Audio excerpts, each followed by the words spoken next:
Fausto Cobo, querido amigo, bienvenido a I99 FM, 98.9 en Guayaquil y I99 TV, doctor Cepeda. Fausto, buenos días, qué gusto poderlo saludar en plataforma, aunque sea. ¿Cómo le va? ¿Sí nos escucha bien? Claro que sí, muchísimas gracias, amigo. Aquí siempre las órdenes para informar a la ciudadanía como debe ser y es mi responsabilidad. Fausto, usted por los avatares de la política tuvo que estar detenido, ¿ya? Por tanto, conoce de puertas adentro de lo que se trata. De aquella infausto episodio que solo lo traigo a presente para que la gente sepa que no es un neófito el que está en el tema, además de sus antecedentes de carácter militar y estratégico. ¿Cómo puede presentarnos un análisis de lo que hay y una hoja de ruta de lo que hay que hacer? Buenos días, Fausto. Buenos días. El tema es estructural, no es un problema de hoy, de ayer, de hace unos meses, no. Esto es un tema que viene de muchos años atrás y que se ha ido creando el ambiente favorable para que realmente el Estado ecuatoriano se encuentre a la defensiva frente a las amenazas. Quienes tienen la iniciativa y accionan son los delincuentes, son las mafias internacionales, pero este no es un problema del gobierno del encuentro. Nosotros tenemos la voluntad política para cambiarlo y hay que expresarlo así. Y desde luego porque los lineamientos políticos del presidente de la República son absolutamente claros, que no se equivoquen las mafias porque no vamos a permitir con tibieza que continúen las condiciones como están y al contrario, la violencia que provoca la criminalidad tiene que ser neutralizada con la fuerza necesaria y oportuna para que se imponga la ley y el orden por parte del Estado y se garanticen los derechos humanos de la gran mayoría de ecuatorianos y de la gran mayoría también de presos, porque apenas el 6-7% son los que mandan, lideran, los cabecillas que someten al resto de la población detenida y que la someten bajo las condiciones que ellos imponen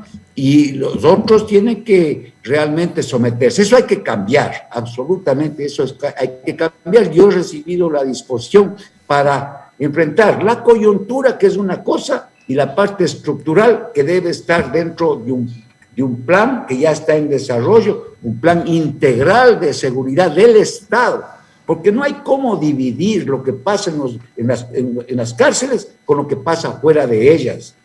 El Ecuador está sufriendo está sufriendo temas de inseguridad tremendos por la afectación de mafias internacionales y que son de conocimiento público. Eso hay que cambiar.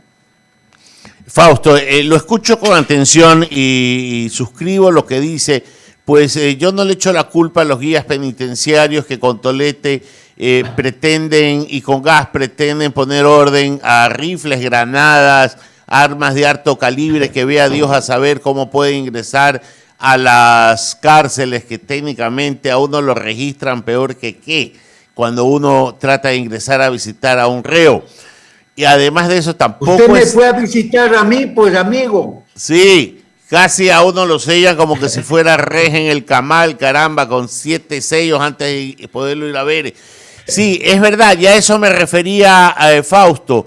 ¿Se ha llegado a determinar cómo ingresa tal cantidad de armamento a las cárceles? Primera pregunta. Y por supuesto, yo conociéndolo a usted, sé que tampoco se van a defender los guías penitenciarios con un tolete y con un gas. Pues si ellos están armados, no me vengan a decir que un guía penitenciario o la fuerza del orden que ingrese va a estar con tolete y gas. Mire, a mí no me cuentan, como usted bien lo manifiesta.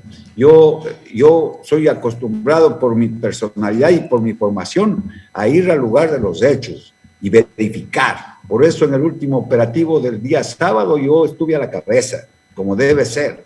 Y obviamente creo que soy uno de los primeros que ingresa a donde hay que hacerlo, porque ese es también un mensaje claro de lo que el gobierno está haciendo.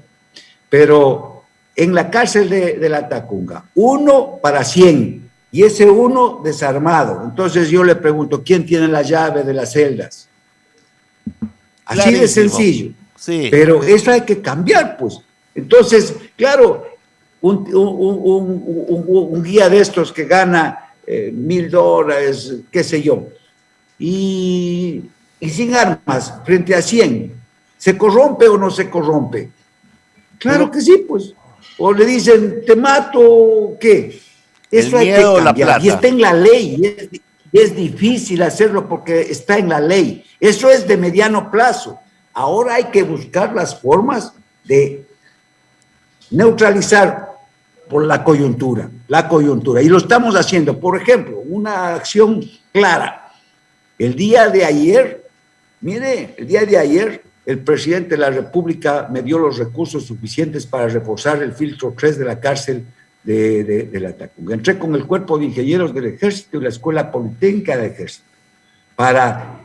No estoy diciendo que voy a solucionar el tema estructural, pero sí voy a impedir que suceda la fuga en caso de cualquier tema posterior, porque voy a reforzar con visión de seguridad de la Policía Nacional y de los expertos para que sostengan en el filtro 3 cualquier intento de fuga y que no se vuelva a repetir lo que ha estado pasando. Entonces, esas acciones son importantes. Yo sé que son recursos que el pueblo ecuatoriano se pregunta, ¿vale la pena o no? Pero bueno, son emergentes.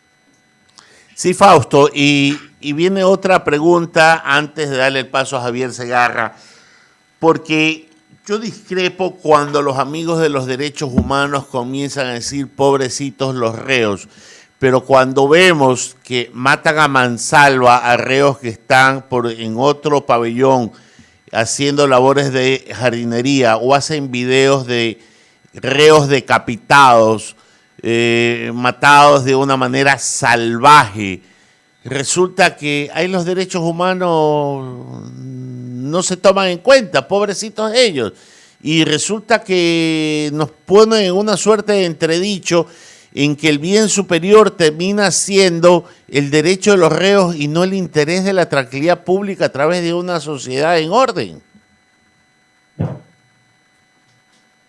El concepto general del sistema se basa en 2 ejes. El uno es seguridad y el otro es rehabilitación y reinserción. Y estamos de acuerdo, absolutamente de acuerdo, que lo ideal es eso, que exista un equilibrio entre estos 2 ejes. Pero cuando las condiciones están como las actuales, donde el Estado no puede o no tiene la posibilidad de garantizar un eje que es la seguridad, ¿de qué rehabilitación hablamos? Entonces, este momento, no el concepto general. La rehabilitación hay que hacerlo en la medida que las condiciones de seguridad lo permitan. Y el centro de gravedad para sofocar el tema es la seguridad, desde luego que sí. Pero los derechos humanos más garantizados, son los de los propios presos, porque apenas el 7%, 6% son los cabecillas, son los violentos, son los que representan a la criminalidad, inclusive internacional, y son los que someten al resto de la población detenida en las cárceles. Entonces, lo que estamos garantizando es eso. El día sábado, cuando se tuvo que emergentemente transportar 120 presos a otro lugar en la noche, no son los violentos, son los que intentaron huir y se los recapturó. Algunos huyeron y se los recapturó y otros no lograron, pero intentaron hacerlo, pero que pedían clemencia para que no les vuelvan a poner en los pabellones porque los mataban. Es decir, la acción de fuga era frente a una sola posibilidad: o me matan aquí o yo intento huir.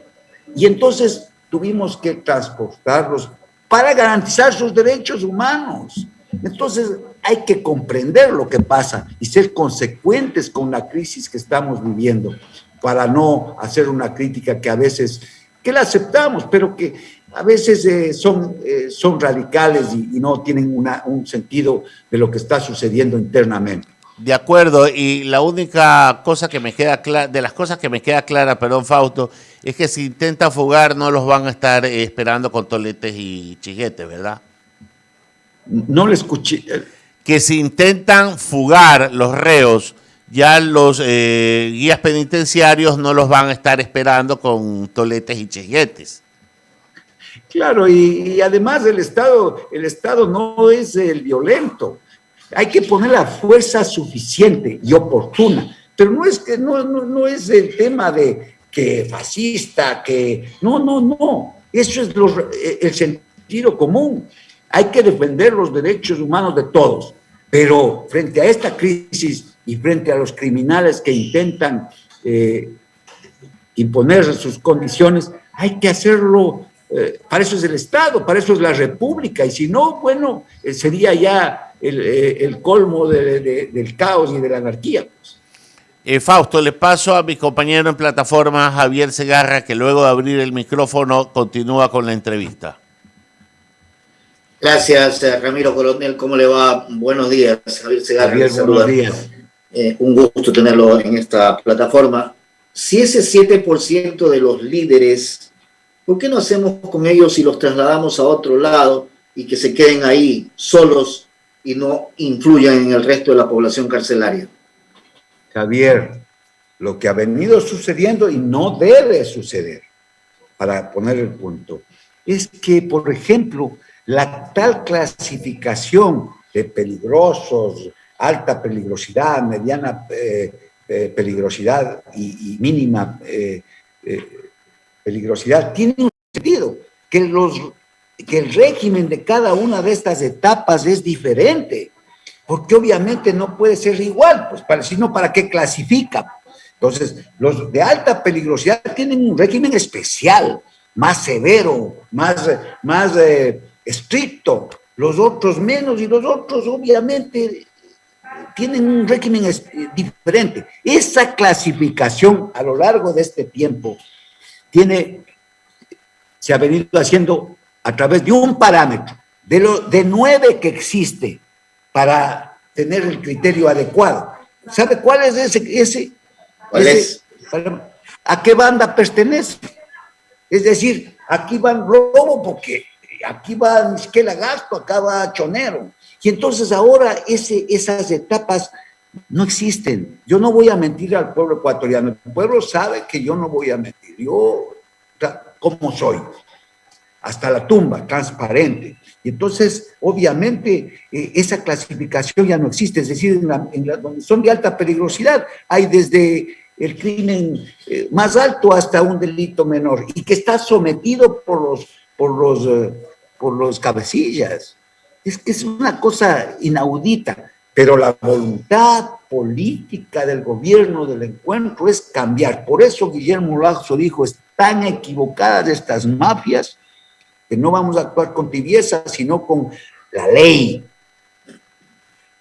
¿Cómo entender que la policía, para poder ingresar a la policía, tiene que un poco más y tocar el timbre, porque el de las llaves es el caporal, y si no está el caporal no se abre el candado? No, porque así crearon el sistema. Entonces le voy a dar el nombre.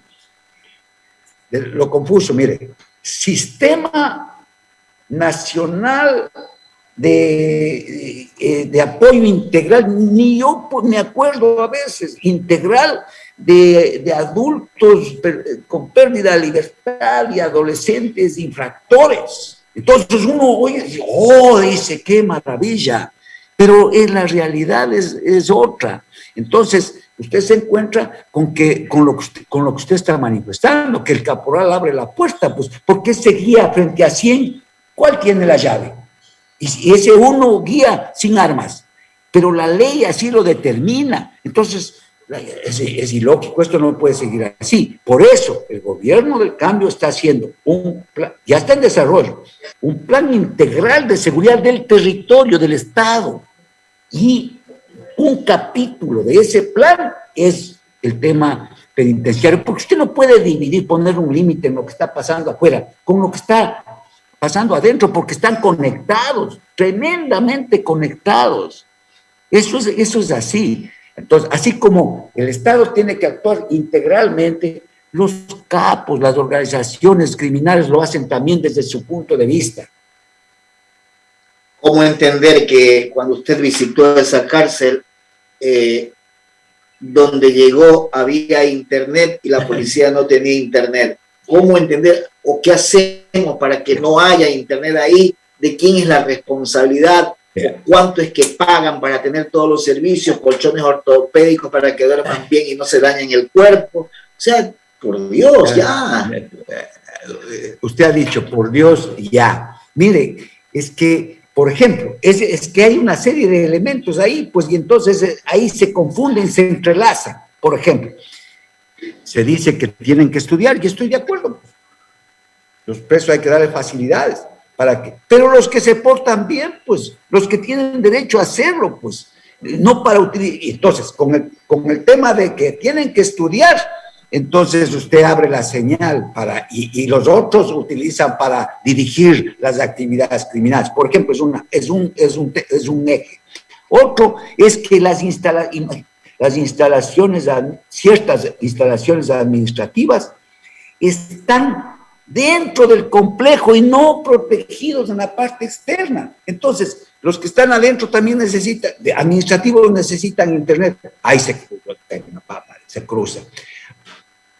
Con complicidad del sistema, por ejemplo, se roban el tema de los alambres y de todo de internet. Es decir, vea, yo, por ejemplo, en Cotopaxi vengo dando la disposición. Entré el día sábado, por disposición y con el apoyo del presidente de la República, con la ESPE y con el cuerpo de ingenieros, para ir viendo primero los daños que causaron y corregir, no estructuralmente de todo el complejo, pero por lo menos tener la certeza de que vamos a impedir que el internet ingrese adentro y fortalecer el filtro 3, que es el que, con su debilidad estructural y de infraestructura y de medios tecnológicos, el que permitía que se fuguen y tengan. Entonces, hay que tomar una serie de medidas con un concepto de derechos humanos, con un concepto de respeto, pero también con un concepto de seguridad.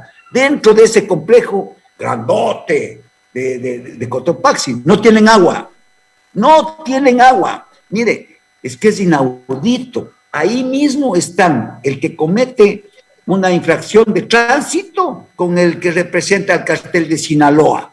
Ahí mismo. Y también las mujeres, y también, oiga, cuando usted tenía una concepción como un ciudadano, con un sentido común, y dice, hay que ponerlos a la minoría en sacar, que son los violentos en un régimen especial, pues no sé, eso no sucede.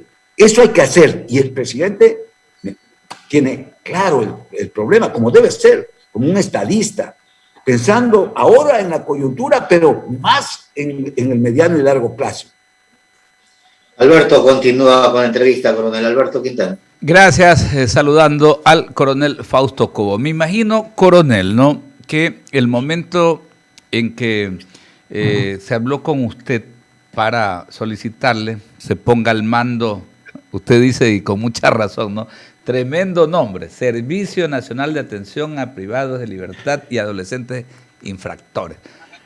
Yo me imagino que usted hizo varias valoraciones, varias evaluaciones, porque el tema carcelario va de la mano con el concepto de seguridad, un concepto integral, ¿no? Y usted ha mencionado, muy consecuentemente, está bien clarísimo, que en nuestro país están operando, pues, organizaciones vinculadas al crimen transnacional organizado, grandes carteles, etcétera, etcétera.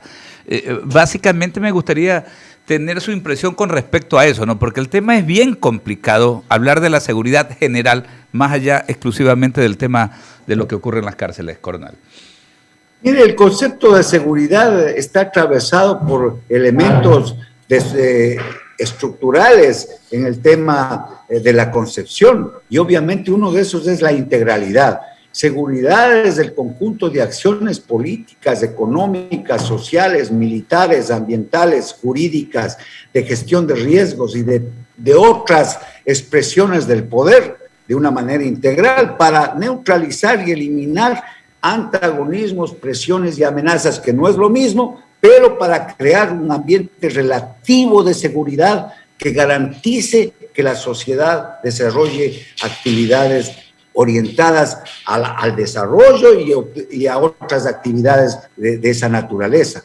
Pero, claro, ese mismo concepto se traduce al tema penitenciario y también otro de los ejes transversales es que la seguridad no es absoluta en ninguna parte del mundo, ni en Estados Unidos, porque las amenazas están en relación directa con los intereses que tenga el Estado. Entonces, mientras ustedes, por ejemplo, tienen una visión global como es Estados Unidos, las amenazas también son de esa misma naturaleza. Entonces, hay un concepto que no es absoluto, la seguridad, y por eso se dice hay que busca como finalidad relativas medidas de seguridad. Y esa discrecionalidad es la que hay que reducir para que el sistema sea bueno. Pero sí, cuando me propuso el presidente, yo estaba en mi casa. Pero yo soy coherente con mi vida. Y eso me ha tocado asumir realmente con dureza esas consecuencias. Pero así soy y estoy convencido que hay que hacer. Yo he sido un crítico sobre lo que se venía manejando estos 14 años. Soy una persona que le respeto muchísimo al presidente Guillermo Lasso. He estado 7 años con él combatiendo a los regímenes anteriores y luchando. Y entonces ahora me pide y me invita a participar frente a una crisis y yo le digo, no, yo soy de escritorio, no, tengo que asumir esa responsabilidad, primero con el amigo, pero también con el Estado ecuatoriano. Y claro, haré lo humanamente posible como soy para ayudarle a solucionar. Yo no soy la última palabra, ni tampoco puedo hacer milagros, pero van a contar conmigo mientras pueda hacerlo, y cuando ya no, le diré con franqueza al Ecuador, mire, esta es la situación y yo daré un paso al costado. Ahora, yo creo que el país entero reconoce, ¿no? Usted es un oficial de nuestras Fuerzas Armadas y eso pues precisamente tiene un valor, mucha significación. Yo creo que eso es muy reconocido. Pero al mismo tiempo también usted no tiene pues el expertise en lo que tiene que ver con criminología, con psicología. Básicamente, ¿cómo hacer? Porque yo escuchaba, ¿no?, el jueves anterior enseguida, y claro, este es un país lleno de contreras. O sea, a alguien lo nombran y enseguida tratan. Usted mencionó hace un ratito aquello de fascista, hasta lo tildaron de fascista, un poco más como queriendo denostar su nombramiento, ¿no? ¿Qué ha pensado usted precisamente para poder tener ese acompañamiento o esa asistencia en los campos en los cuales usted no es experto, pero que es necesario para poder manejar el tema carcelario, coronel? Mire, mi preparación es en seguridad, y la seguridad es integral. La guerra mismo es la continuación de la política por otros medios.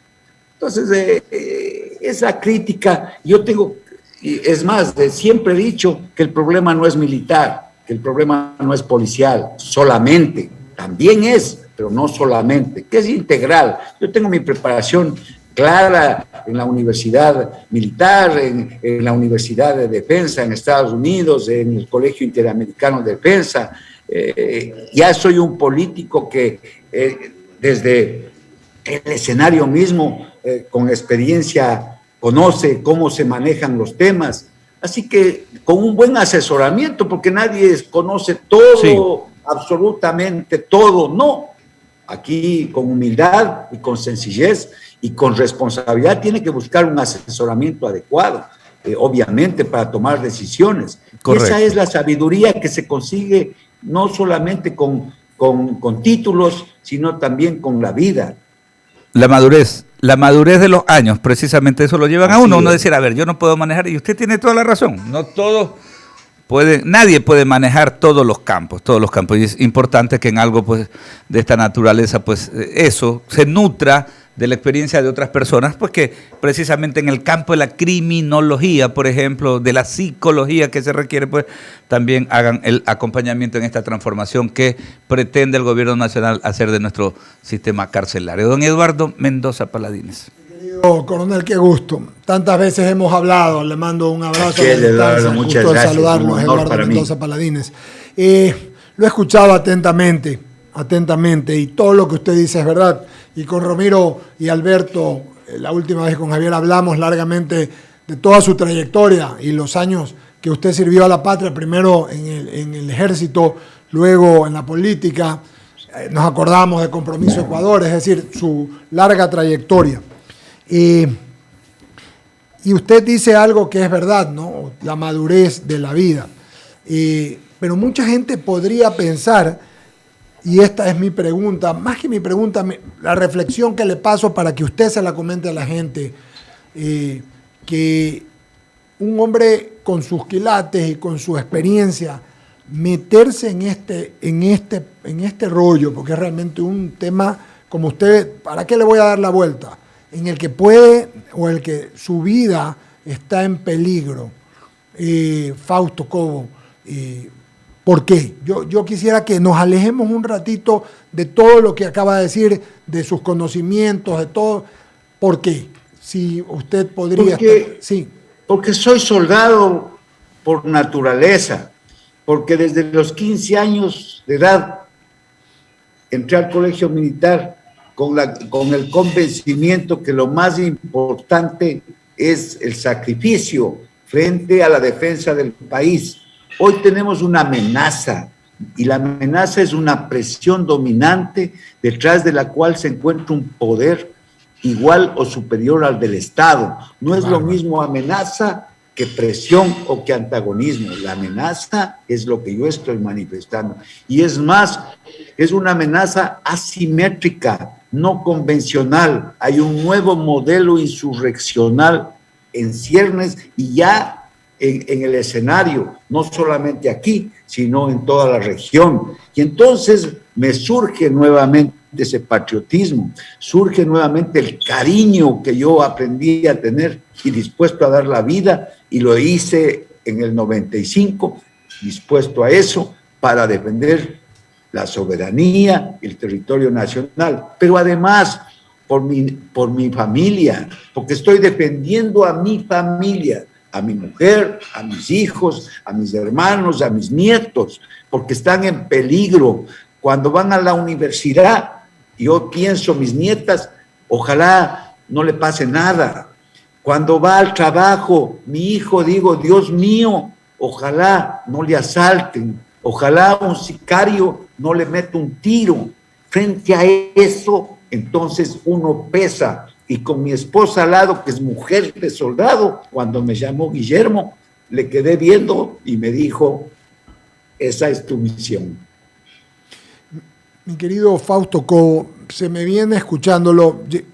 La verdad es que así es la vida, y el patriotismo es el patriotismo, el amor a la patria es una pasión, lo entiendo perfectamente, y a veces uno tiene que decidir, y usted decidió.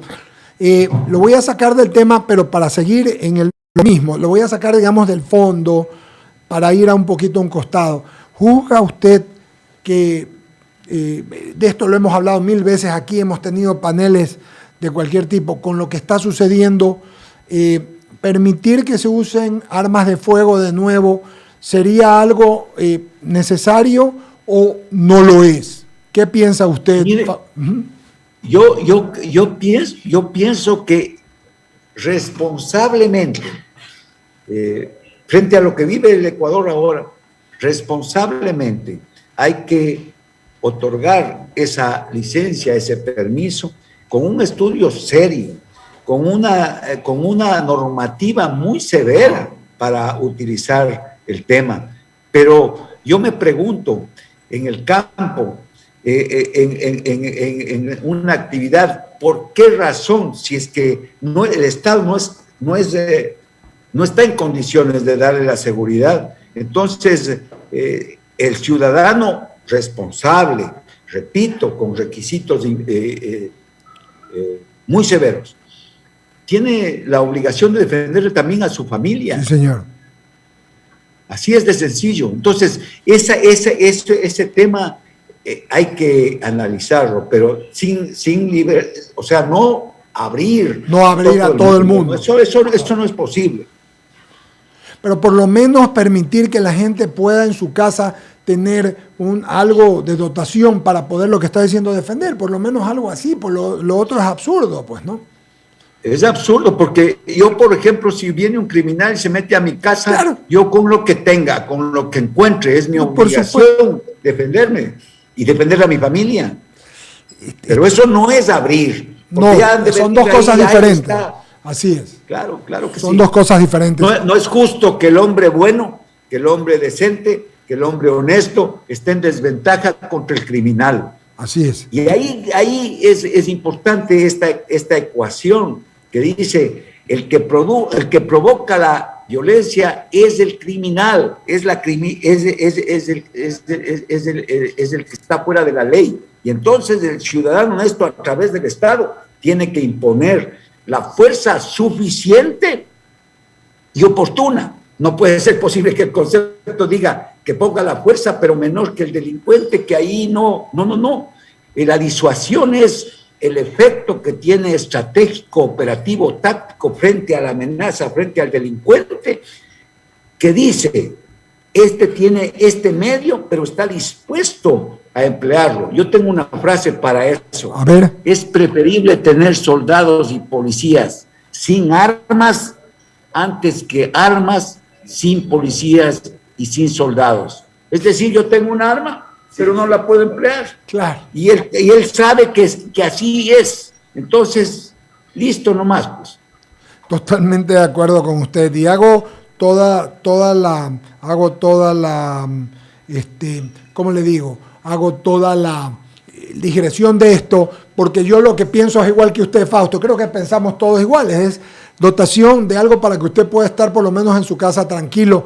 Y me contestó la pregunta. La otra pregunta, me contestó la primera pregunta muy bien. Pensamos bastante parecido, o yo diría igual en esto.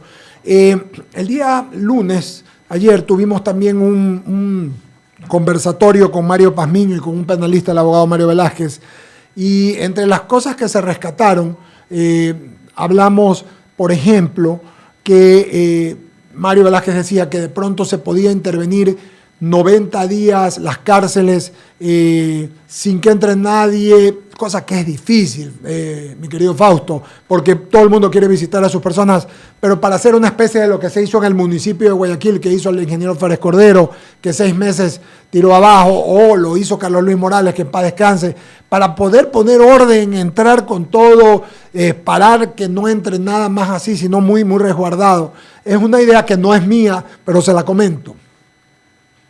Sí, las medidas tienen que ser extraordinarias para controlar la coyuntura, pero el tema está estructuralmente concebido y tiene que ser así. El presidente lo está liderando, está en desarrollo un plan integral de seguridad del Estado. Y claro, en el tema de las cárceles se requieren medidas extraordinarias porque este entramado legal impide hacer o corregir una crisis de esta naturaleza de una manera más rápida, pero hay que hacerlo con la cabeza. Estrategia es el arte y la ciencia de definir prioridades. Cuando usted tiene tantos focos y tantos problemas y quiere hacerlo a la vez, fracasa, porque no aplica el principio de masa y de economía de medios, que es su corolario. Entonces tiene que atacar donde el peligro es mayor, y ese está en la cárcel de Cotopaxi, en la cárcel de Guayaquil, en el complejo carcelario y en Cuenca, que lo está manejando muy bien, debo reconocerlo. Hoy tengo de una manera importante de apoyo, y así tiene que ser. Esto es un trabajo de equipo. En Cuenca, y hoy me reúno con Vicente Tallano en el almuerzo, vamos a comer juntos para intercambiar criterios. Yo estoy seguro que van a ayudar muchísimo, porque la seguridad no es de una persona, ni tampoco de milagros. Esto hay que trabajar en equipo. Y entonces lo vamos a hacer. Yo tengo fe, tengo esperanza. Cuando ya no vea salida o yo me sienta que no puedo operar, yo le diría al país, mire, yo por el sueldo, o por ser ministro, o por ser secretario, no voy a estas alturas de mi vida a hacerlo por eso, sino más bien yo lo estoy haciendo por coherencia, por lealtad, tanto al país como al gobierno del encuentro. Fausto, solo se me ocurre algo. Yo no espero que estos niñitos que van a ser puestos en orden se queden quietos. Y va a haber reacciones para defenderse, como todo cuerpo malo que se introduce dentro de un cuerpo bueno. Entonces, y las reacciones también van a ser externas. Usted dijo es un plan integral. ¿Se ha pensado en todo esto, verdad? Sí, claro que sí. Y claro, también mi familia, yo... sabemos el riesgo, yo aspiro a que podamos salir adelante y hay que tomar las medidas, pero el otro camino es decir sigan nomás o no aceptar. Yo he propuesto a muchísimos ciudadanos, no voy a dar los nombres, que me colaboren y tienen miedo, pues, y es legítimo también. Totalmente pues. Legítimo, totalmente legítimo. Pero ahora quiero verles a todos aquellos, en caballería decimos, críticos de tribuna, jinetes de tribuna. Entonces están en la tribuna viendo y criticándole, faltó esto, es la cuestión. Ahora les quiero ver, yo les invito a los ciudadanos de bien, que vengan, yo les a colaborarme. Es como le dije yo al defensor del pueblo, es fácil elaborar un informe de los hechos de octubre con videos y sacar los culpables y echarle la culpa a la policía. Ese día creo que le dije lo que le tenía que decir. Hay que estar donde las papas queman. Y en verdad, Fausto, le deseamos lo mejor, apreciamos su valentía. Gracias. Y que sea lo que la patria espera de usted. Sí, porque en verdad esperamos mucho. El hombre y las circunstancias. Y el coronel si tiene quien le escriba. Se ven más en las crisis que en la paz. Va a tener más de algunos que le escriban con esto. Así es. Sí, sí. Bueno, ya están. La primera reacción cuando me nombraron es fascista. Y ya saben quién es. Pero verá, también aprovecho, discúlpeme, un minutito. Claro. Legítimamente la ciudadanía está preocupada de Glass, de Jorge Glass. Y como yo estoy acá, así, que díganos que cuánto. Es legítima las inquietudes, así es la democracia. Pero yo estoy en una función que ahora no puedo especular ni nada por el estilo. Al contrario, serio. Y con esto corto, sin calificativos, el señor Jorge Glass está cumpliendo una sentencia que no la dicté yo, sino que dictó la justicia ecuatoriana. Está en la cárcel de Cotopaxi con las medidas de seguridad adecuadas y respetando sus derechos. No hay que hacer a otro lo que no le gusta que le hagan a uno, y sobre todo hay que demostrar nobleza. De acuerdo con usted. Él es un ser humano y es un profesional que está pagando una pena, la pagará, y no significa que se lo trate mal, ni se lo maltrate, ni a nadie. No, jamás. Así jamás. Esa no, ni siquiera por la cabeza. Celebro que diga lo mismo. Oiga, solo un mensaje, rapidito. Juan Carlos Dager dice, al @radio99 dice: hola Eduardo, vengo de Ciudad de México, los policías andan con metralletas y créeme que uno se siente más resguardado. Se ve que la verdad que tienen armas para poder defenderse de los delincuentes. Es un mensaje.